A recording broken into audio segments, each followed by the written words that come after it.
All right, so I haven't done one of these in a while because I haven't played this campaign in a while.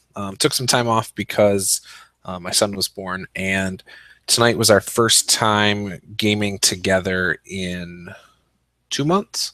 I think our last game was back in February, late February maybe. And this is the game that I did a blog post about, which you can check out in the description below, um, where I was struggling coming up with my campaign prep. Um, the other night was talking to some people. It was Mike the Piper, uh, Posey, and what's the other guy's name? I can't remember. Um, I wrote it down because I knew I wouldn't remember it. It was Loomy Joe. I hope I'm saying that right. And they offered me some pretty good feedback on things. I knew I wanted to do some cutscenes. I knew, and that was before going into it, but I knew I wanted to do some cutscenes. Originally, I was thinking just like one, maybe two cutscenes. Then through that chat, I had expanded it to five. Well, I narrowed it down and did three. So I found a nice in the middle. Um, and I kind of knew where I wanted the story to go. Now, I did get a great compliment tonight, and I'll tell you guys about that here in a minute. But I've never done a cutscene with this group. In fact, I've before now I've never done a cutscene in any game. So that was new for me, but it was something I wanted to try. I even tried Posey's recommendation of the bridge. Not sure if the players picked up on that, but I noticed it obviously because making reference in two scenes to something very similar felt kind of cool. But so I started the session off with the first cutscene, and I guess I'll just read right here what I have, because I basically just read it. I wasn't going to worry too much about trying to paraphrase it or anything. And actually, the idea that I had was I was going to add more to these, more descriptions. But we had three kids running around the house. We had a baby, and then the six of us. So there was a lot going on at this time. And I didn't. There's some of these cutscenes I got a little gory, so I didn't want to overstep, like cross the line with kids in the house that weren't mine, and I wasn't sure if they could handle it, or if their father had an issue with it. So, cutscene one: the sun is going down, and the last day's light shines on the stairs to a temple. Robed men, each one carrying something, walk up these steps into the temple. Quietness as each man walks into the darkness of the temple. Once inside, you can see candles lit around an altar. The red hue from the red glass dome ceiling lies on the room. They all, one by one, lay down. What they are holding, or sorry, they all, one by one, lie down what they are holding on top of the altar before circling the altar. Then I cut to the players, and they ended up going to a wizard school. That's who they were meeting. They were meeting this wizard who could repair one of the players who couldn't talk. He had a scar on his throat. This was the character's backstory, by the way, the scar and not being able to talk. Well, it kind of posed an issue, so we came up with a way to fix it. So in game, the fix was getting vampire dust, bringing it back to this wizard who's in charge of a wizard school, and he would be able to repair it.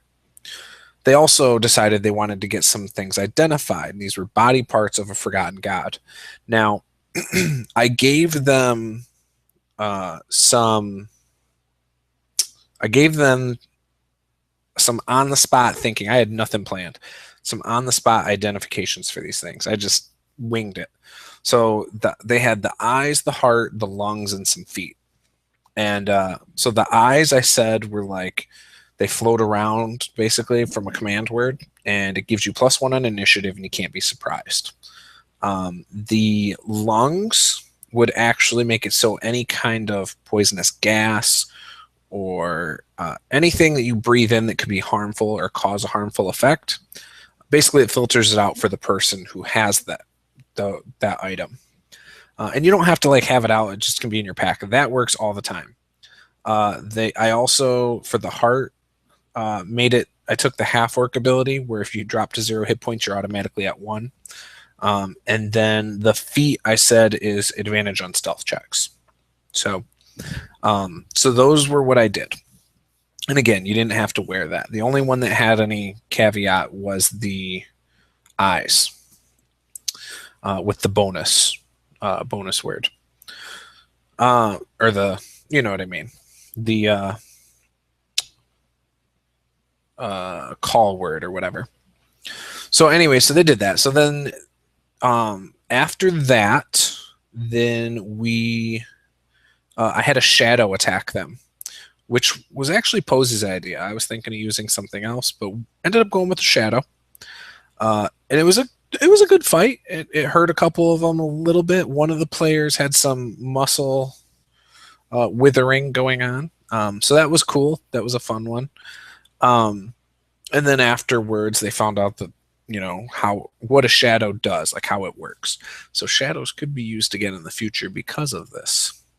But they don't know if it's because of the main story arc or if it's something else. Like maybe it was attacking the wizard or if it was there to attack them. They don't know. I don't know. So in the future, I will write some more to it. I will figure something out. Some different places I can go with that. So anyways, then they got some information. Gandlar Slandow, which was the wizard's name, and it's the wizard that my wife painted for me. Turned out really well. It's one of the Reaper bones. I'll pull it out real quick because it's pretty cool. She did an awesome job. I think it's the best miniature she's painted so far. So let me pull it out and show it off. I probably won't pick up the quality. The quality is actually really good. It doesn't have a wash on it, really. Like the robe kind of does. But it's hard to tell on this. So someone was like, oh, don't forget to paint the lizard. And it's like, well, don't lizards kind of change into what their surroundings look like? So very cool. Reaper Bones, I think this is like $2.50 over on their site. Very cool. So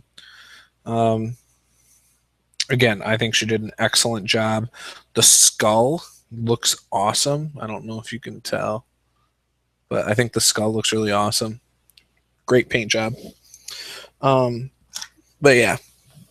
Anyways, so then after they got some information from Gandlar about I'll just tell you what I basically told him. And I paraphrase this. I don't remember exactly what I said. But he basically told them that he found in his texts, so because he's kind of a scholar, he's a really smart wizard. He found in his texts that there's a ritual for bringing this god back, and the ritual does require a few things. It needs a descendant from the god being brought back, so someone from his blood lineage, and it also requires a deep-seated faith in the god by all involved, and not all of the body parts of the god are needed for the ritual, but the more they have, the more powerful he will be upon resurrection. So the players did have the 4, which obviously they got identified. They also have the tongue, which was used as a key to get into a temple before, the Temple of Elementals, which led to these other 4 body parts. So they got that information, and after all that, after that part, then they got attacked by the shadow. So it was after that they got attacked. The assistant of the wizard, who was originally brought the players to the wizard in the school, she was attacked by the shadow. And from that, we went to cutscene 2. So yeah, cutscene 2 was basically the guys chanting, humming, and they were their blood and their flesh was ripped off and bonded to these pieces, these body parts on an altar. Yeah, I used the Latin translator from Google, and that was something that Lloyd had recommended to use for my game. So I used that. That was a good suggestion, and I explained that it was the sounds of the humming and the chants were echoing through the halls of this temple. And then as the last man stood back in his place, the men started clutching different body parts, falling to the floor, writhing in pain. Oh, I'm sorry. This one wasn't the flesh part. This was them cutting their hands and bleeding. Sorry, I'm trying to read and then talk at the same time. So that was the third cutscene, but that's later. So anyways, they cut their hands and started going like, hands up to the glass ceiling and doing their thing. And that was that. Well, when the last guy got to his place, then they started falling and clutching body parts as the flesh started to rip off of them. So that was that. So then I came back to the players, and much like the cultists who were writhing in pain, I had described that Ruby, the assistant, was writhing in pain from the attack from the shadow. So then after that, I had some dialogue happen. The players were told that if they went back to the Glass Dragon Inn, that their tab would be paid for by the wizard. It'd be put on. They could put it on his tab. So as they walked out the front of the building and Ruby shut the door behind them, they were surrounded by a bunch of Redfoot cultists, the same people they've had interacted with before and all of that. But this time these were higher level type guys. Like they're wearing better armor, they have better weapons. So they ended up fighting them, which I didn't expect. And we kind of botched a spell. Our druid used a lightning cloud spell. Can't remember the name of the spell, but she misread it. I went along with it, and basically she wiped out like 12 of them in one shot of the 16 total guys. And so I decided to have the big guy leave, which our rogue ended up catching up to him. Ultimately, they killed him. And which was fine. I mean, it's not a big deal. They were offered before the combat peace as long as they gave over the body parts. Obviously, they didn't do it. So after they killed him, we went to cutscene 3, which was flesh ripping off of the robed men's bodies. It slithers its way up the altar to the body parts lied out on the altar. Slowly, they begin to take shape as the men on the floor are no longer robed and no longer screaming in pain. A priest who must have been hosting the ritual steps forward to the head of the altar. He raises his hands to the red glass dome as it shatters. In front of him, standing on the altar, is what appears to be a hideous monster of a person. Gazing into the eyes of it is like looking into hell itself. So that was my final cutscene. Basically, something was resurrected, right? Which player knowledge is different than character knowledge in this instance. The players know that this is that ritual that I just talked about with the wizard. Characters think that this hasn't happened yet. So I'm expecting my players not to use meta knowledge. 4 of the 5 players for sure thought this was awesome. Another one, I think he liked it. I'm just not fully sure. I think he didn't like that his character doesn't know. Because maybe he finds it harder to disconnect the two. I don't know. But yeah, 4 of the 5 definitely liked it. Told me they loved it. It was great. So anyway, so they got to the Glass Dragon Inn. And while they're there, Kieyanna, who has the alert, I think it's alert, or no, observant feat, one of the two, which gives her a higher passive perception. I think she's got an 18 passive perception, something ridiculous. So I told her, okay, you recognize a figure here. It happens to be someone that you had seen in a previous city on your way to this city. You also, upon closer inspection from across the room, noticed that you've seen his face in the previous city, but in a totally different garb, like different clothes and gear. And I explained what he looked like. He was, wielding a shield, a short sword, things like that. Yeah, so then the guy left because when the party killed the 16 guys I didn't expect, they took the plate mail off like the main guy, and our fighter decided to wear it. And the signifying, and I told him before he put it on, I said it's got the red feet that can only be associated with one group. It's besides that, it is what it is. And he decided to put it on anyway. And so when they walked into the Glass Dragon Inn, this one guy who had been apparently following them through 3 cities immediately watched and stared at those boots. And so he left. And the two girls, so my wife and the other woman who plays with us, decided to follow. And they followed him down to the other inn, and basically he led them there. He's not a dummy. He led them there, and as they kind of came in, he grabbed, because the assassin in the group decided to do a stealth check before entering the room. He grabbed the druid, which is the other character, and sat her down to talk to her and told her, you know, hey, we need to get rid of these. My group is against this. You need to give us those body parts, or you're basically an enemy of us, because we can't risk that getting into the wrong hands.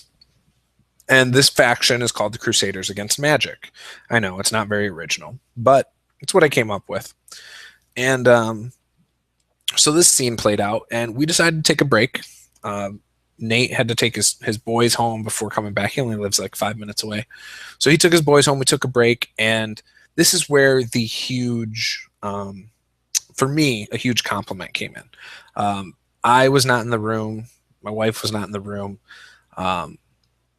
Apparently, I found out afterwards that a couple of the guys were like, man, you know, I'm really impressed that Juice has been able, or Lee, you know, has been able to improv as much as he has through this campaign without going off of a module or anything like that. And, you know, it made me feel really good.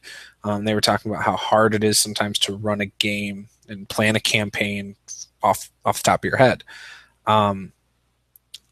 I don't think I'm very good. I've said that before. I think my DMing skills are average or so-so. I've played in many games better than what I think I run. You know, I admire how people are able to seamlessly make games flow. I struggle with that, which I think is pretty apparent by my blog post the other day. I kind of struggle with that at times.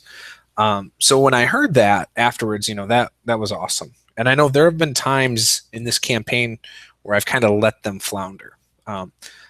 This campaign has been very sandboxy, and that's not why it's floundered. It's floundered because when the players have tried things, my improv wasn't as good as it should have been. For instance, asking for information with an NPC, and instead of me giving them something to steer them somewhere, I came up with too vague and general answers that gave them not enough and never made things personal.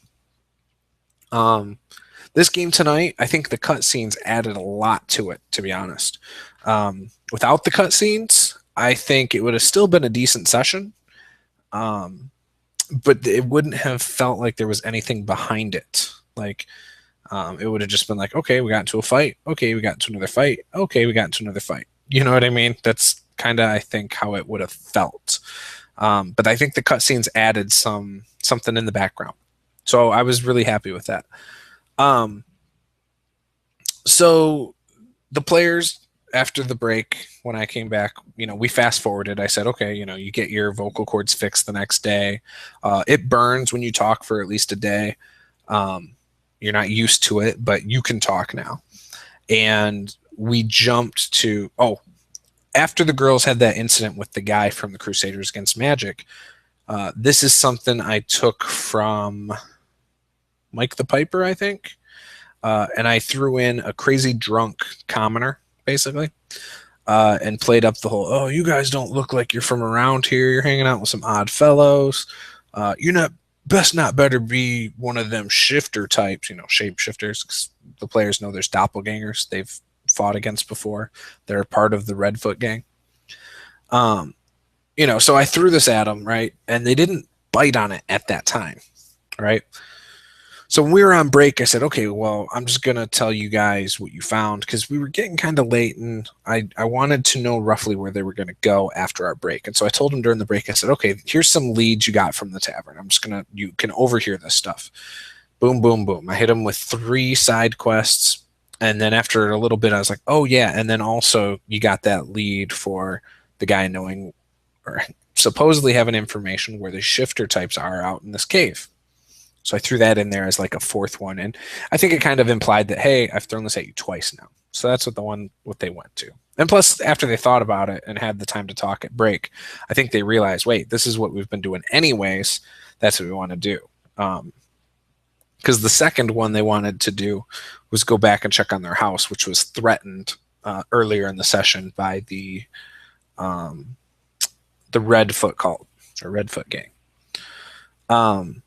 So after break, I gave them a random bandit encounter with 16 bandits, or 14 bandits. No, 16. I don't know, something like that.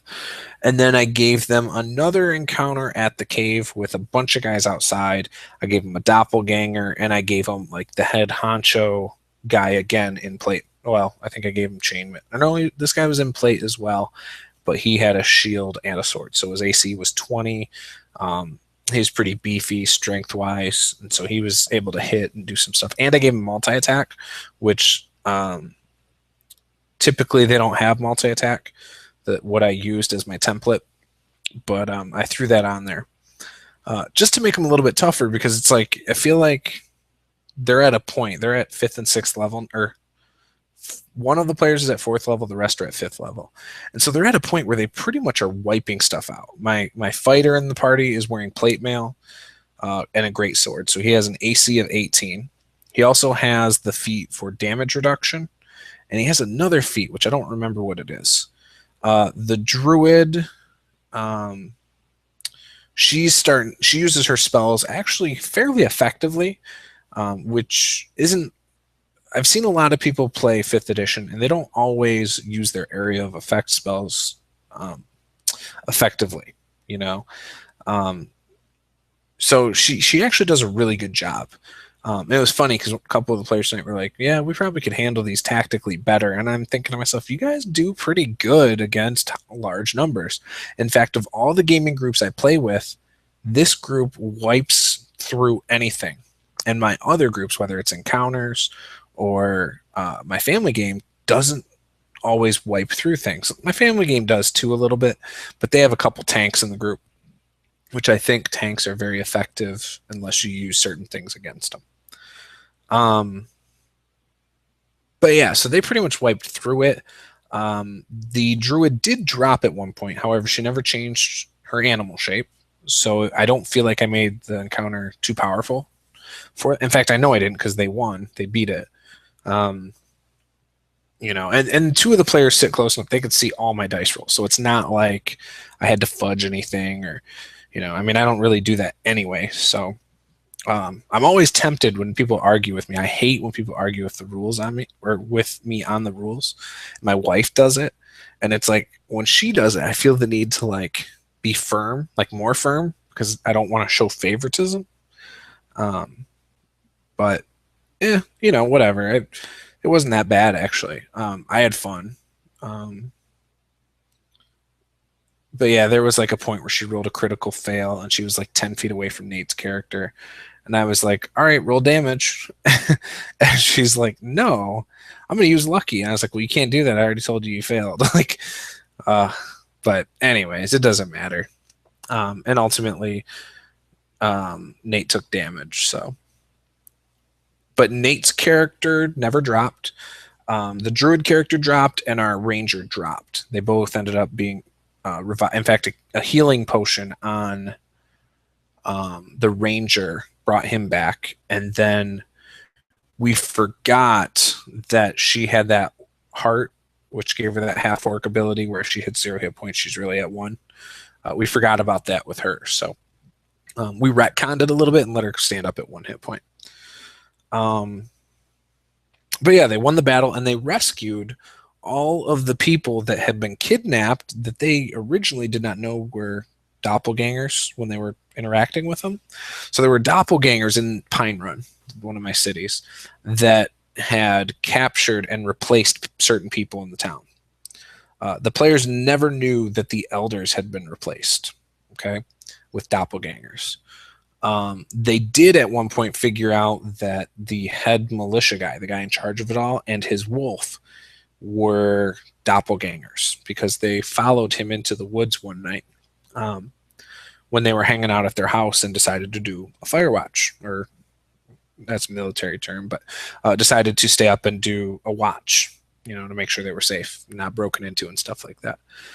So they found him and walked out into the woods with him and found out there were doppelgangers, or that he was a doppelganger, and so were some of his militia guys.